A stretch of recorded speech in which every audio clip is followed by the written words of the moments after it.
오늘 본문의 말씀을 가지고 교회의 머리 대신 예수 그리스도라는 제목으로 함께 말씀 나누도록 하겠습니다.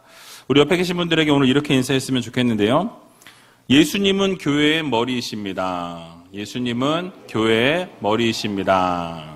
예, 그렇습니다. 우리 예수님께서는 교회의 머리가 되시고 주인이 되신다라는 것을 꼭 기억하시고 그 예수님 안에 예수님과 함께 늘 살아갈 수 있는 믿음의 자녀들이 다 되시기 바랍니다. 보니까 중고등부 학생들도 또 와 있네요. 너무 좋아요. 우리 중고등부 학생들 위에도 있고요. 위에 있다고 손을 막 흔들고 있어요. 이렇게 중고등부 학생들과 우리 청년들 환영하는 마음으로 우리 박수 한번 했으면 좋겠습니다. 예, 매주 오면 매주 박수 쳐드릴게요. 이제. 그래서 제가 약속을 했어요. 이번에 이제 밥을 사주기로 했거든요. 예, 많이 오면은 주머니가 털리겠지만, 그래도 더 많이 왔으면 좋겠어요. 많이 와서 함께 예배하고, 또 같이 말씀 듣고 기도하면서 정말 하나님께서 원하시는 정말 하나님 앞에 설 수 있는 귀한 우리 중고등부 학생들, 또 청년들이 다 되었으면 좋겠습니다. 새벽 예배 때 교회 나오는 게 추웠던 시간이 엊그제 같았는데 이제 낮 기온이 24도, 25도 막 올라가요. 지난주에는 참 더웠었던 것 같은데 시간이 참 빨리 흘러가는 것을 느끼게 됩니다. 추울 때는 어떻죠? 좀 따뜻했으면 좋겠다라는 생각을 하게 되죠. 근데 이제 좀 따뜻한 거를 지나서 더워지면 어떻게 됩니까? 좀 시원한 거를 찾게 되는 게 우리의 모습인 걸 보게 되죠. 왔다 갔다 하는 것을 보게 됩니다. 근데 어쨌든 그 사람의 마음이 그런 것 같아요. 이럴 때는 저러고 싶고 저럴 땐 이러고 싶고 그게 우리의 마음이지만 우리가 정말 중심을 잡고 하나님을 늘 바라보면서 하나님께서 기뻐하시는 모습으로 살아가는 믿음의 성도님들이 다 되셨으면 좋겠습니다. 오늘 이제 주보 보니까 주일날 주보를 항상 금요일날 찍거든요. 보니까 리모델링 헌금을 시작한 지 3주가 됐는데 감사하게도 목표치에 지금 34% 정도가 채워졌습니다. 참 감사하죠. 이게 하나님의 정말 은혜가 아닌가라는 생각을 하게 되고요. 거의 3분의 1 정도가 채워진 상황인데 여러분들 많이 더 기도해 주셔서 목표액이 속히 채워지고 또 공사가 잘 진행되어서 우리 권사님이 기도하신 것처럼 정말 여름에는 시원하고 겨울에는 따뜻한 우리 제일교회가 진짜 되는 게 소원이에요, 소원. 그런 소원이 속히 이루어졌으면 하는 바람입니다. 그래서 이를 위해서 여러분 지속적으로 기도해 주시길 부탁을 드립니다. 오늘 본문은 지난 시간에 이어서 이렇게 한 번씩 기침이 나와요. 예, 후유증이 아직 안 끝난 것 같아요. 참 오래 갑니다. 이 만물 위에 뛰어나시고 교회의 머리가 되신 예수 그리스도의 그 탁월성에 대해서 설명하고 있어요. 그래서 하나님께서 이 예수 그리스도를 탁월케 하셨다라는 것을 설명하는 본문인데요. 그러니까 사도 바울은 이렇게 설명을 쭉 합니다. 오늘 본문의 내용을 요약해서 드리면 하나님께서 예수 그리스도를 죽은 자 가운데서 살려내셨다, 부활케 하셨다라는 것을 먼저 언급합니다. 그리고 살려내셔서 어떻게 하셨냐? 하늘 우편 보좌에, 그러니까 하나님의 우편에 그 권좌에 예수 그리스도를 앉히셨다라고 말씀하고 있습니다. 그리고 예수님을 현세와 내세와 어떤 이름을 가진 존재보다 뛰어나도록 예수님을 세워주셨다라고 이야기하죠. 이런 과정을 승귀라고 이렇게 표현합니다.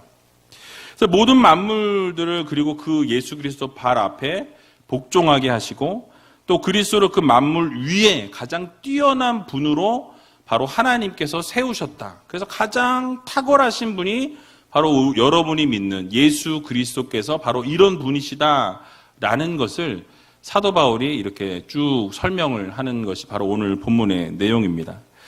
결국 만물이 가장 뛰어난 분으로 예수님을 세우셨는데 그래서 교회의 머리가 되게 하셨다라고 말씀하죠.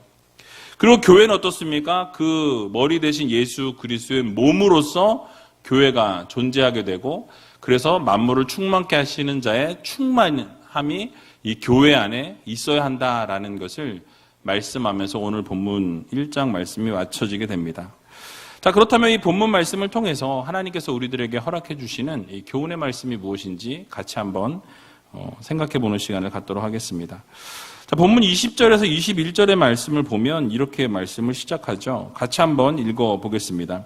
그 능력이 그리스도 안에서 역사하사 죽은 자들 가운데서 다시 살리시고 하늘에서 자기의 오른편에 앉히사 모든 정사와 권세와 능력과 주관하는 자와 이 세상뿐 아니라 오는 세상에 일컫는 모든 이름 위에 뛰어나게 하시고. 아멘.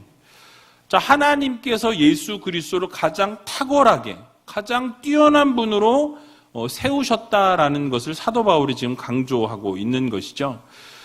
지난 시간을 기억하실지 모르겠는데 19절 말씀을 보면 어떻게 표현했냐면 이 하나님의 능력에 대해서 이렇게 표현했습니다. 능력이 지극히 크신 분이 바로 하나님이시다라고 이렇게 표현하고 있어요.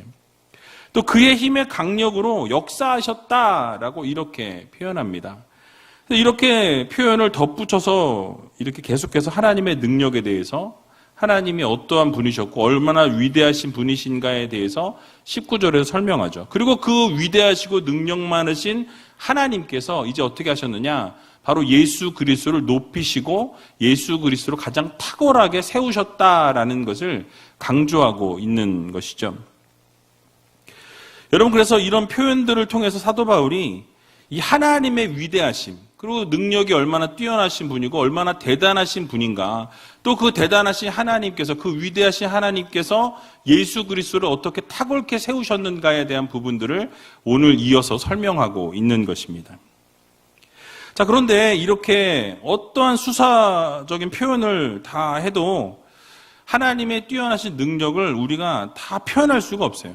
그것을 알리고 전달하기 위해서 최선을 다해서 노력하고 표현해 보지만 이러한 표현이 언어적 한계라고 할까요? 이렇게 탁 다가오지 않을 때가 있다라는 것이죠. 그래서 이중적으로 설명하고 또 이렇게 표현하고 계속해서 바울은 이야기를 하지만 그것이 우리의 마음 가운데, 우리의 이 가슴에 탁 와닿지 않는 그런 경우가 있다라는 것이죠. 그러니까 아무리 좋은 말로 표현하고 아무리 위대하고 대단한 것을 막 이렇게 집중적으로 표현한다고 해도 결코 그것을 우리가 언어적인 한계가 있기 때문에 다 드러낼 수가 없고 다 표현할 수가 없다라는 말씀이.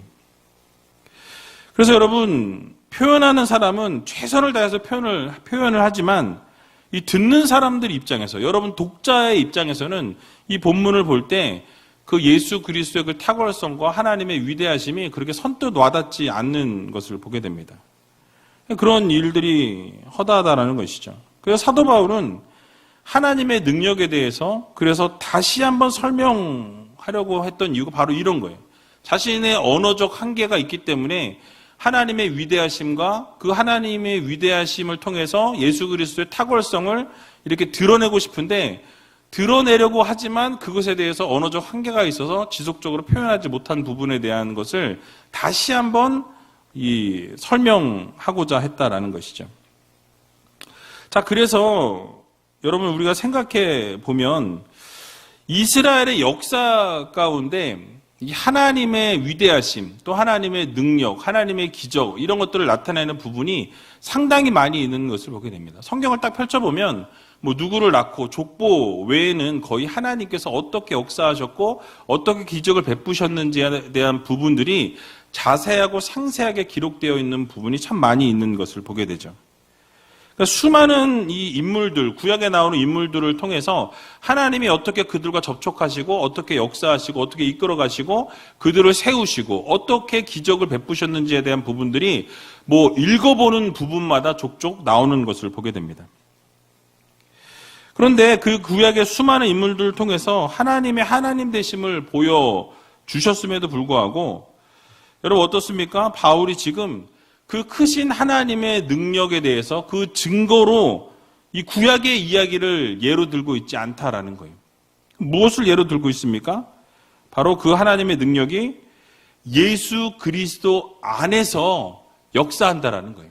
바로 그리스도를 다시 세우심, 그리고 예수 그리스도를 부활케 하시고 승귀케 하신, 그래서 승천하게 하시고 하나님의 의로운 오른편에 우편에 앉히셔서 모든 세상 만물을 발 아래 두시고 통치케 하시는 이러한 모든 상황을 하나님께서 이끌어 가셨다라는 것이 가장 하나님의 그 탁월함, 예수 그리스도의 탁월성과 그 하나님의 권세를, 능력을 드러내는데 그것이 가장 최고봉이다라는 것을 지금 설명하고 있는 거예요. 그래서 이 말은 곧 바울이 하나님의 크신 능력의 증거의 대표격이 무엇이냐? 바로 예수님이다라는 것을 말씀하고 있는 것입니다. 그래서 예수님의 부활과 이 승귀, 이 과정들을 예수님의 탁월성을 드러내는데 가장 최고봉이다라는 것을 사도 바울이 이야기하고 있는 것입니다. 즉 하나님께서 예수님을 죽음 가운데 살려내시고 말씀드린 것처럼 부활케 하시고 부활하는 것에서 멈춘 게 아니라 하늘로 승천하신 이후에 어떻게 하셨습니까? 하나님의 우편에 앉히셨다라는 거예요. 그러니까 모든 정사와 권세와 능력과 주관하는 자와 이 세상뿐 아니라 오는 세상에 어떻습니까? 모든 이름이 가장 뛰어나게 하셨다라고 이야기하죠. 바로 이 사역이 하나님께서 하신 가장 위대하고 어마어마한 기적을 나타내신 사역이다라는 말씀이에요. 가장 탁월한 분이 예수님이시라는 것을 말씀하고 있는 것입니다. 그러니까 여러분 구약의 수많은 기적과 놀라운 역사와 이적들, 은혜의 사건들이 있지만은 이 죽은 자의 부활과 그 부활하신 분을 승귀케 한 이런 기적은 눈 씻고 찾아봐도 어디에도 없다라는 거죠. 그러니까 어떠한 사례를 찾아보아도 예수님의 부활과 이 승귀의 사건처럼 진정한 하나님의 능력의 실체가 드러나는, 그러니까 확실하게 하나님의 능력이 나타나는 그러한 사역이 이것보다 더 최고의 것은 없다라는 것을 지금 사도 바울이 단정을 짓고 있다라는 것이죠. 여러분 그렇습니다. 하나님께서 우리 예수님을 죽음 가운데서 살려내셨고 부활케 하셨습니다. 그리고 하나님의 오른편에 앉히셨고 모든 권세와 능력을 허락해 주셨다라는 거죠. 그리고 어떤 존재들보다 가장 뛰어난 존재로 우리 예수 그리스도를 세우셨다라는 것을 말씀하고 있는 거예요. 그런 주님을 믿는 우리는 어떻습니까? 예수 안에서 우리도 능력을 행하게 되고 능력을 받게 되고 예수 그리스도를 믿는 믿음이 더욱더 확고해지게 된다는 거예요. 그래서 히브리서 기자가 12장 2절에 보니까 히브리서 12장 2절에 이렇게 말씀하고 있습니다. 같이 한번 읽어보도록 하겠습니다. 믿음의 주요 또 온전케 하시는 이인 예수를 바라보자.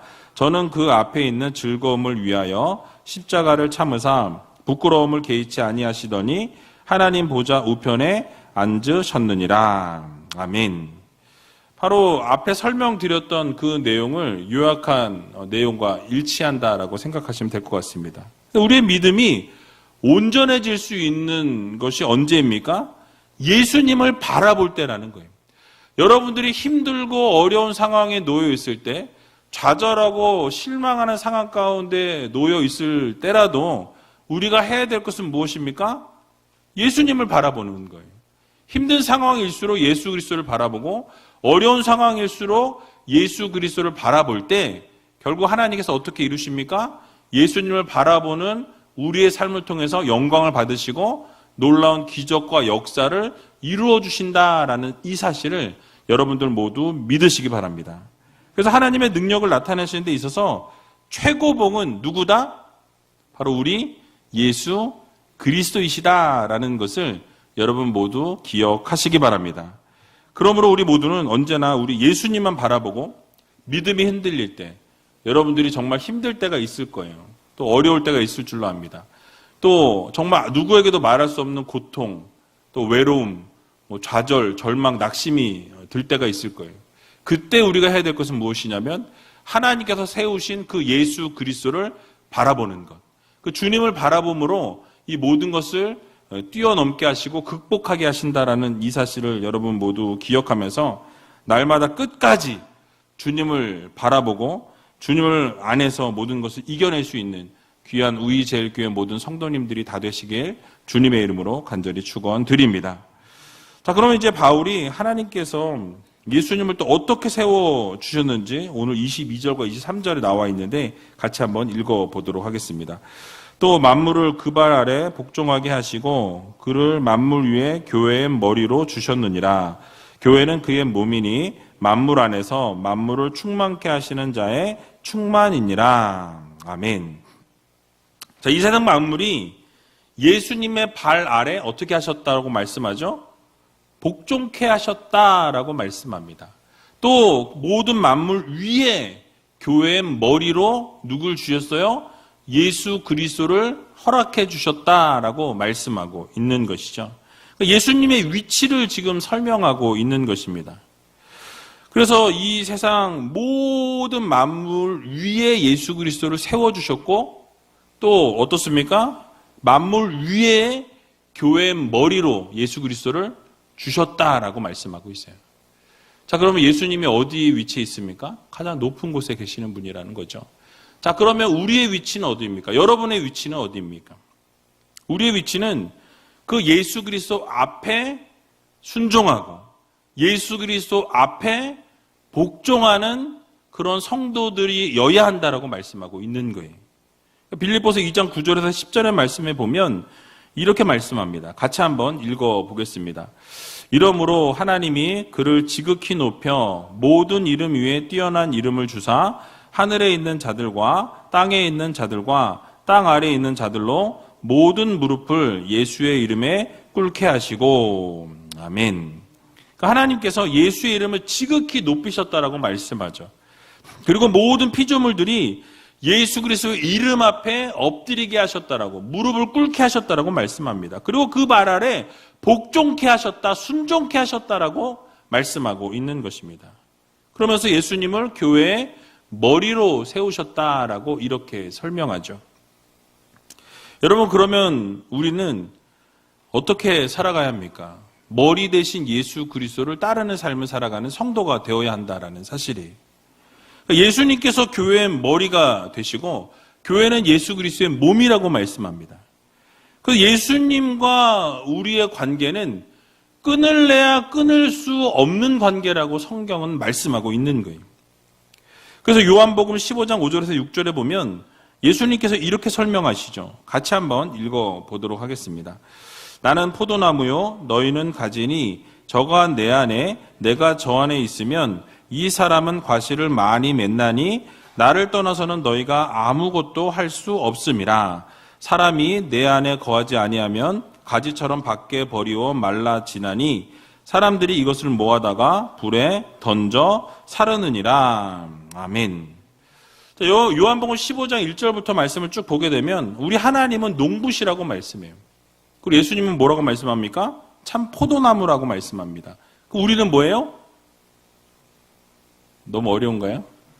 네, 우리는 가지라고 말씀합니다. 그래서 여러분 이 가지와 나무와의 관계, 이거는 뭐 과학이 아니라 그냥 여러분은 생활 속에서 생각을 해보시면 될 것 같아요.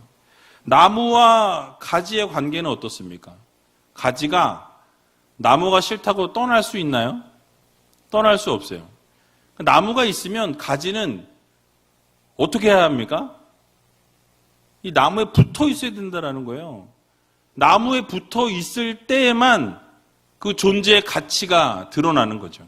그러니까 가지가 나무를 떠나게 되면, 나무이신 예수 그리스도를 떠나게 되면 어떻습니까? 생명을 잃게 된다라고 성경은 말씀하죠. 그러니까 나무에 붙어 있을 때 생명이 있게 되고 나무에 붙어 있을 때 열매를 맺게 된다라고 명확하게 설명해 주고 계신 것을 보게 되는 것입니다. 그러니까 여러분, 가지는요 절대로 나무로부터 떨어져서 살 수 없는 존재예요. 우리가 예수 그리스도 안에 있어야 하고 주님이 우리 안에 있을 때 우리의 삶에는 의미가 있게 되는 것입니다. 예수 안에 거하게 될 때 많은 과실을 열매를 맺을 수 있다라고 분명하게 말씀하고 있는 것이죠. 그럼 반대로 우리가 예수 그리스도를 떠나게 되면, 예수 그리스도 밖으로 나가게 되면 열매를 맺을 수 있을까요? 절대로 열매를 맺을 수 없습니다. 여러분 한번 실험해 보세요. 여러분들 집에 무슨 밤나무가 있든 무슨 뭐 감나무가 있든 뭐가 있든 가지를 딱 꺾어서 혼자 한번 둬보세요. 걔가 만약에 혹시 감을 열게 되면 대단한 발견하신 거예요. 절대 그럴 수 없습니다. 꺾어가지고 따로 놔두면 반드시 죽게 되어 있어요. 왜요? 생명을 연장할 수 있는 이 나무에서부터 떨어졌기 때문에 생명을 유지할 수 없다라는 사실이에요.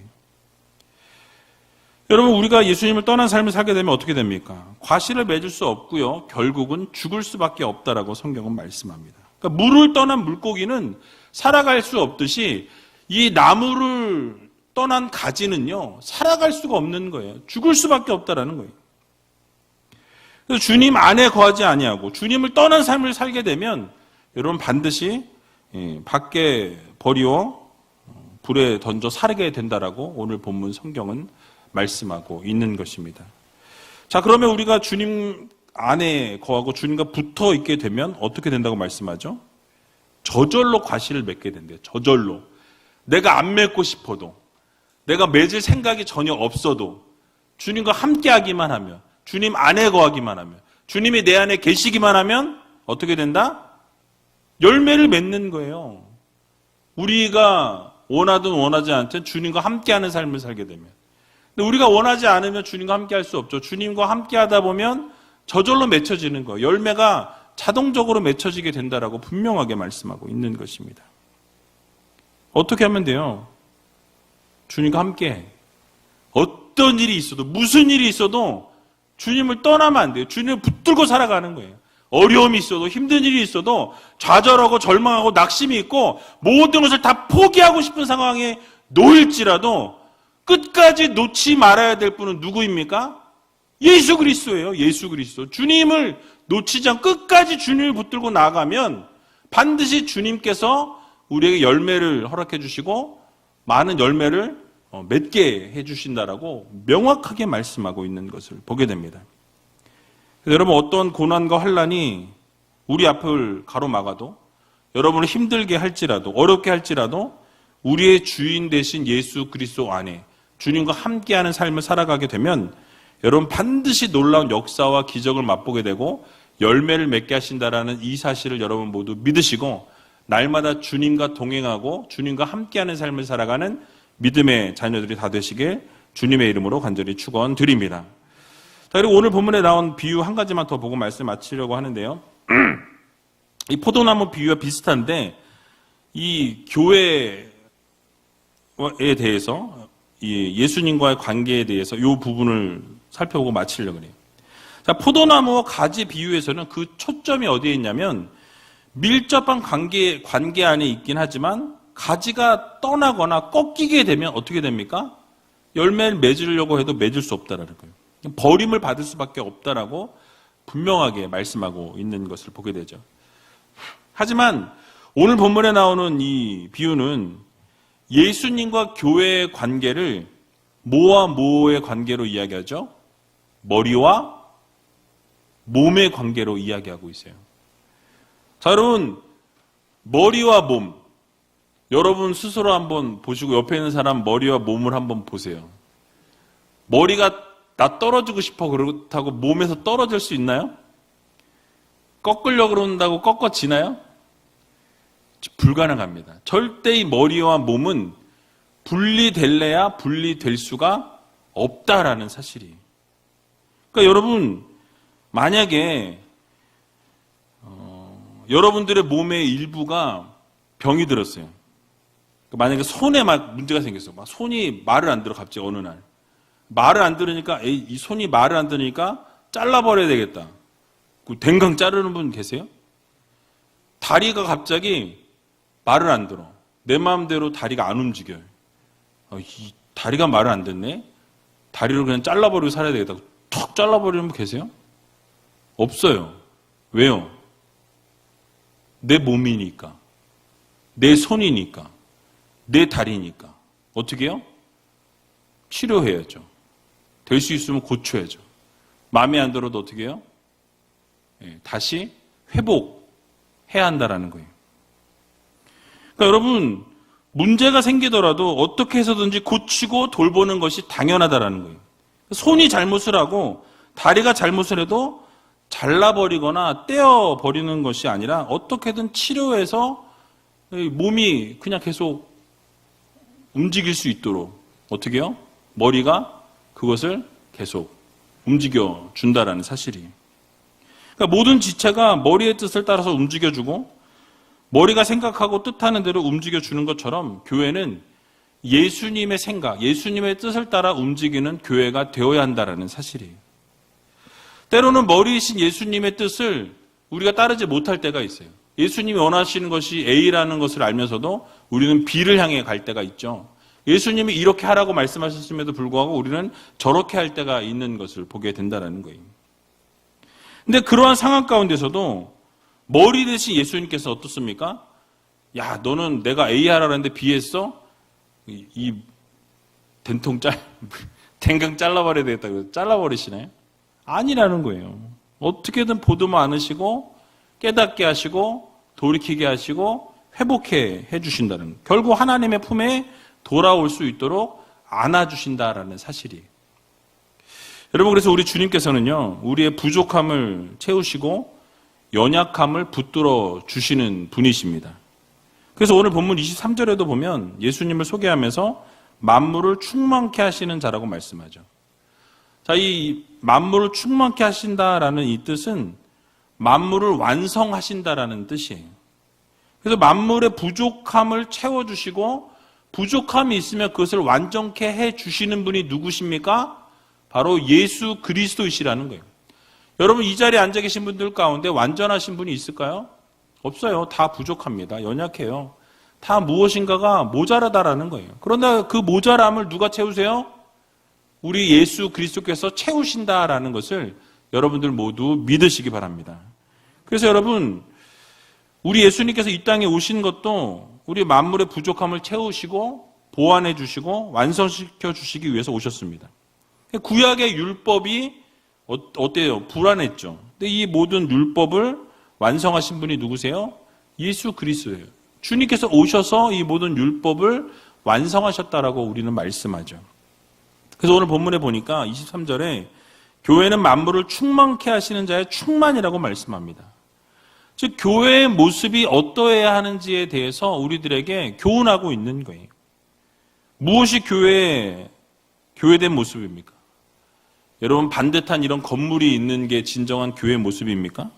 아니면 많은 직분자가 있어서 머릿수가 많은 게 진짜 교회의 모습이에요?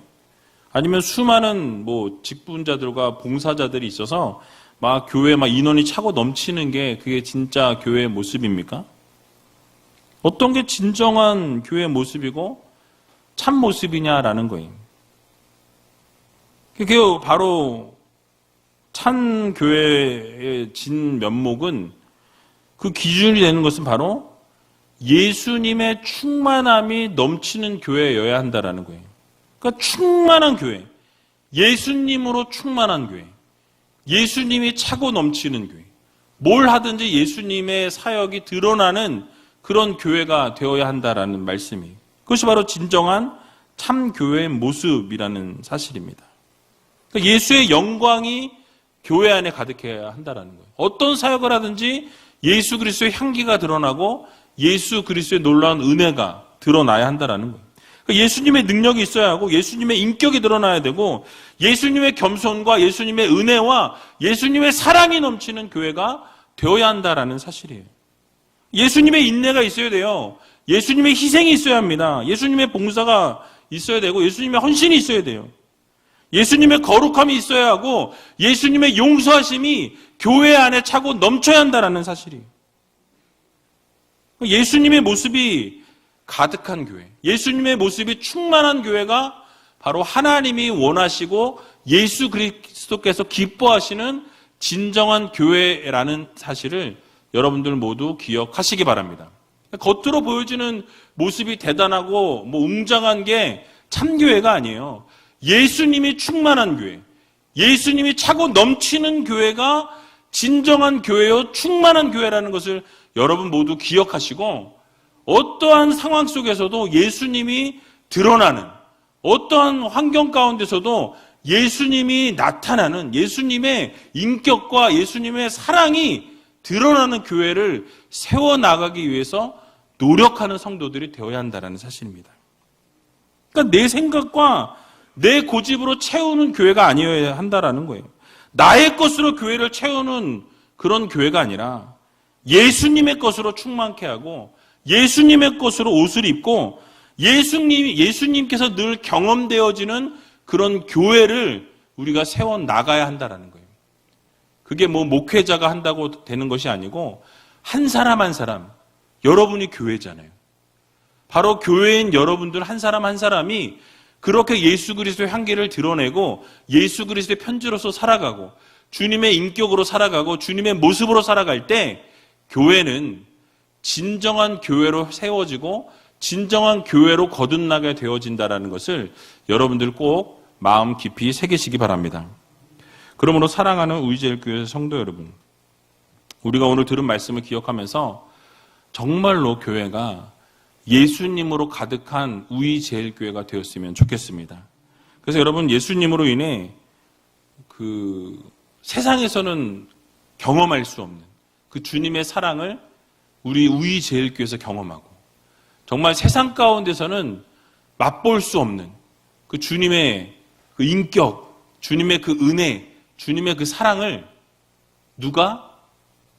여러분이 드러내시는, 그래서 하나님의 마음을 기쁘게 해드리고 하나님의 마음을 시원케 해드릴 수 있는 귀한 우리제일교회 모든 성도님들이 다 되시길 주님의 이름으로 간절히 축원드립니다.